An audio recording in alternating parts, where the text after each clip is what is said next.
Hey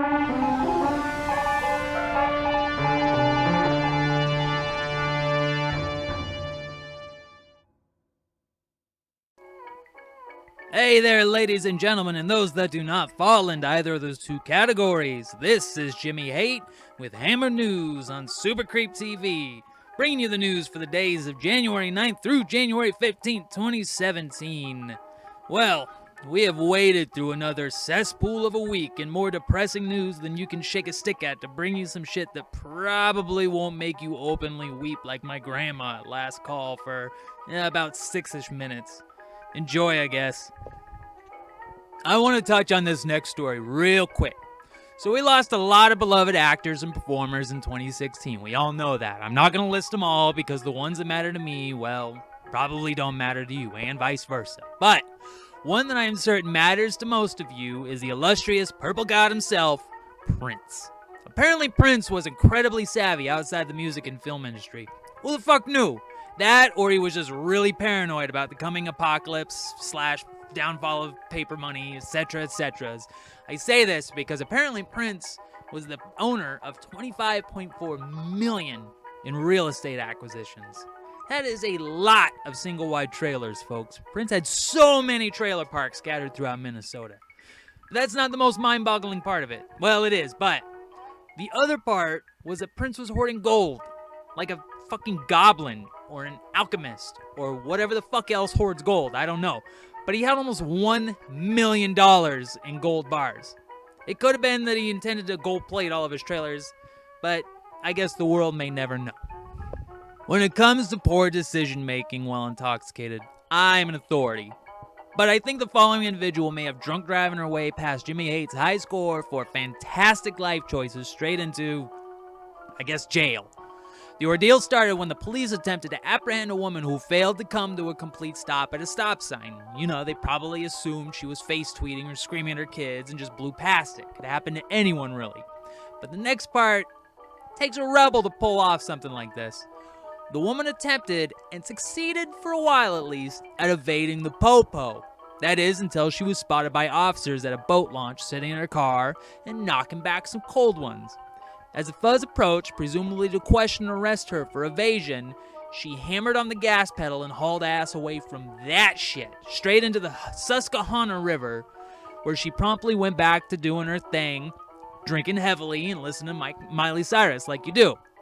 The fucking fire department had to eventually come and boat her ass to shore. Now that is some serious shit. That is some serious commitment. Even I haven't reached that level of commitment where public servants have to accompany me out of a river. I'm working on it though. Life goals. This story is almost unbelievable, but I assure you, it is real.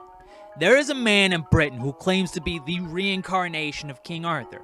He believes this so fully that he has legally changed his name to King Arthur Pendragon, so his name includes the title. Are you getting that?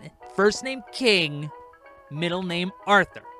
Yeah, but that's not the story, not entirely. It seems King went to worship at Stonehenge and parked illegally. Parked his motorcycle illegally. Because what the fuck else would King drive these days? A fucking Geo Metro? Well, I guess probably. But in so doing, his trusty steed was issued a parking ticket. Now, King Arthur Pendragon does not want to pay his ticket, and why should he? He's a fucking king.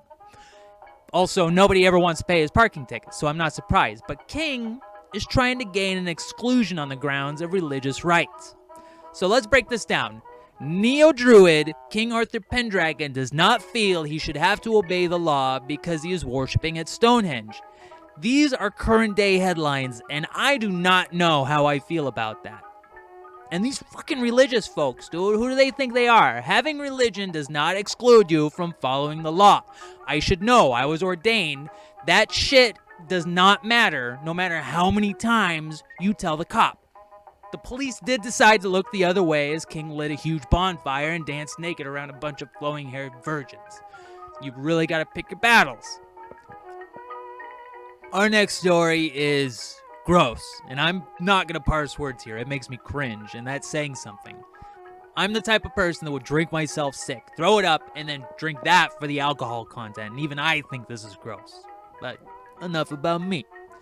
Recently in Japan, a 16-year-old girl was experiencing some discomfort in the abdominal area, and so like anyone would, she made an appointment to have her appendix checked out and presumably removed, only to discover that she had a tumor in her ovary. Not a huge deal on its own, but the tumor is something known as a teratoma. A teratoma is, to put it very simply, a cluster of cells that were misplaced in utero and would later grow into a tumor piñata of tissue and organs. This we're going to call a teratoma, because it had a goddamn brain inside of it. The brain inside this tumor was 3 centimeters wide, and for us dumb Americans unhip to the metric system, that's a little over an inch.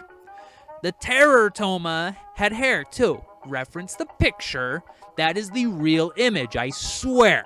He's cool though. We've gone out and had drinks. He's a real down-to-earth fella.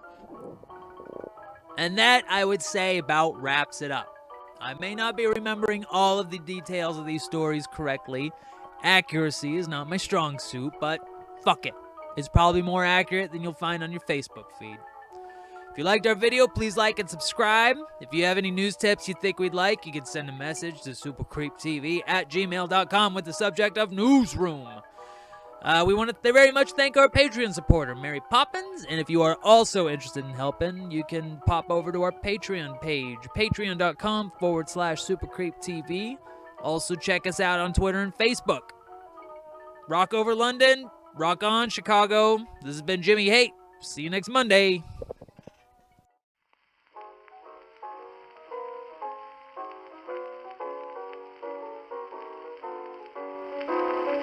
I've got the old soul, feeling caught my sweetest soul.